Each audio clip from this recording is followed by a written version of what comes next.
A short while ago, President Trump signed three items. The first is an executive order relating to the affordability and availability of in vitro fertilization and other fertility treatments.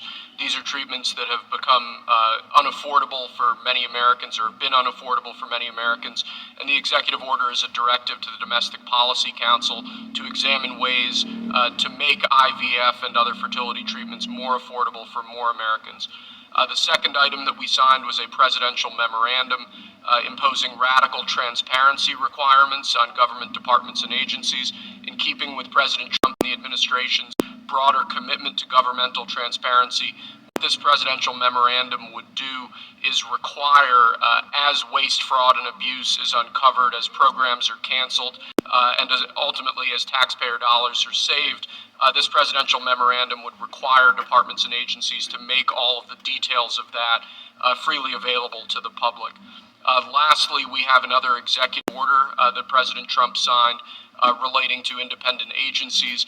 This executive order would establish important oversight functions in the Office of Management and Budget and its subsidiary office, OIRA, supervising independent agencies and many of their actions, and also reestablishes the longstanding norm that only the President or the Attorney General can speak for the United States when stating an opinion as to what the law is.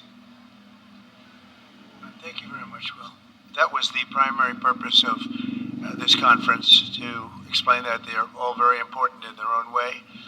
Fertilization, I've been saying that we're going to do what we have to do, and I think the women and families, husbands, are very appreciative of it.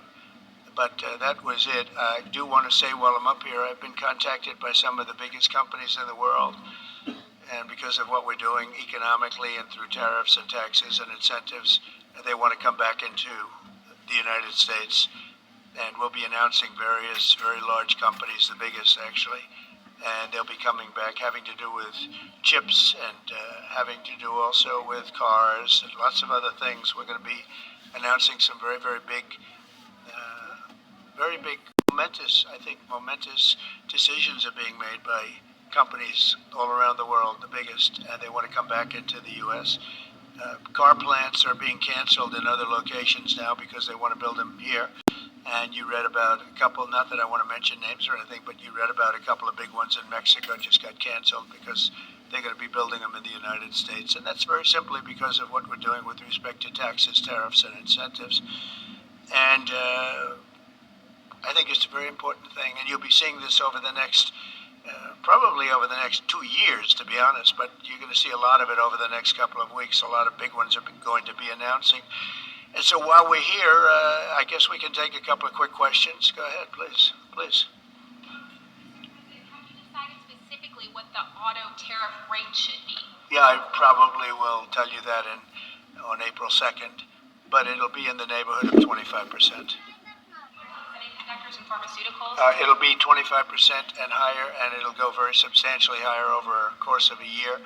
But we want to give them time to come in because, as you know, when they come into the United States and they have their plant or factory here, there is no tariff. So we want to give them a little bit of a chance. Yes, thank you. Andrea Shalom. The EU representative is going to be here in Washington tomorrow. He's going to be meeting with Hassett and Greer and Letnick. What can the EU do to sort of avoid the reciprocal tariffs that you've talked about? And, you've talked a lot about the VAT. Do you expect them to reduce that? Well, they did already, as I understand it, reduce their car tariff all the way down to what we have. And a lot of that will take place, and I think some won't do it and some will do it. But the EU had a 10% tax on cars, and now they have a 2.5% tax, which is the exact same as us. So already we've saved a tremendous amount. That would be great. If everybody would do that, then we'd all be on the same playing field. Because essentially what we're doing with the tariffs is, they charge us, we charge them, same amount. And it's called reciprocal, actually. And whatever they charge us, we're charging them. And so the EU is, I appreciate that they did this, but, the EU has been very unfair to us. We have a deficit of $350 billion. They don't take our cars.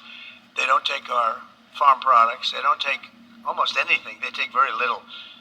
and we're going to have to straighten that out, and we will. I have no doubt about it. Yeah, go ahead, please. Thank you, Mr. President. Could you tell us a little bit more about the Russia talks, your impression of how they went today, and if you're perhaps more confident or less confident of the deal after what happened today?